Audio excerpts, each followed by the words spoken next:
Alright, we'll just move along to Stike at Port.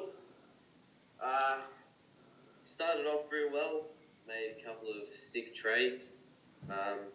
Port were a bit of a rabble with DTM just not being around or whatever. But now that they've got an experienced coach, premiership winning coach, you've seen a lot of upside come into that team.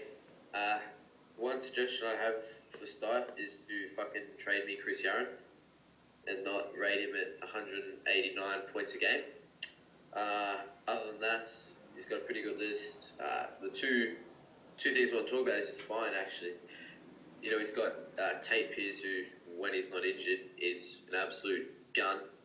Daniel Tale, who could be a gun. He probably overrates him a little bit, but he's not bad. Mitch Clark, centre half forward. You'd expect him to be scoring pretty consistently, pretty well. Kurt Tippett always has massive value. Probably looking for a bit of an increase in his output this season, but hopefully that comes and Stike's man crush finally pays off the faith in him. Yeah, I think he's done a really good job.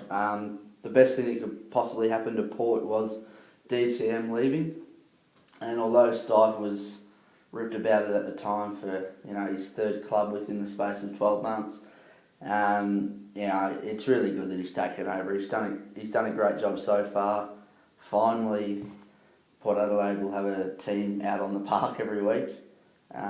Not just the fact that DTM didn't name a team half the time, but the fact that there'll actually be 22 playing players. So it's good for Port. They're still a long way off, but Stike's taken him in the right direction, and he has got a good experience. And as much of a flog he is, he's not a bad coach. Yeah, a couple of times with DTM at the helm, the team bus failed to make it to the stadium, but now that he's gone, which it's a shame that such a top bloke left the site in pretty poor circumstances. Let's be honest. That they've got a real good coach in there now, and best of luck to him. Yeah, but we don't want to talk him up too much because he is a flog. Of course not. Absolute flog. But so, he'd probably win flog of the week if we had one. Oh yeah, we should go into our flog of the week segment. Do you know who's flog of the week this week? Are we allowed to say Tip Rat, or is that against protocol? No, we're not allowed to say Tip Rat, I don't think. I think we'd probably get thrown off the air if we said Tip Rat. I'll make an executive decision and say that flog of the week goes to RLL for making that absolutely ridiculous thread. Because it was fucking stupid, and you win the inaugural, probably do it every week now, AFL flog of the week. Well done, you big-headed flog.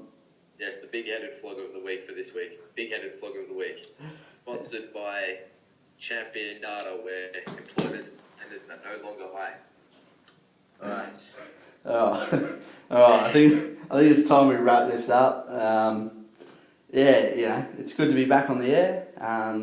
We will hopefully have an interview with Lummis in the next few days. We tried to get him today, and as soon as it comes to the point where he's supposed to come online, like normal, he went missing. So hopefully we can get him later in the week. There will be a special edition of the podcast if we do get Lummers, just completely dedicated to an interview with the great man himself. And basically, if we get this interview, what's next for Penny and TBNB? We're going to go big. Well, we were supposed to have Kevin Rudd on, but after hearing that Lummers was available, we quickly told him to fuck off and brought Big Lummers in. Yeah, exactly. Alright, well, that's enough for this week. Hopefully we can have another one up in a couple of days, and it'll be good. Until next time, catch you later. See you later.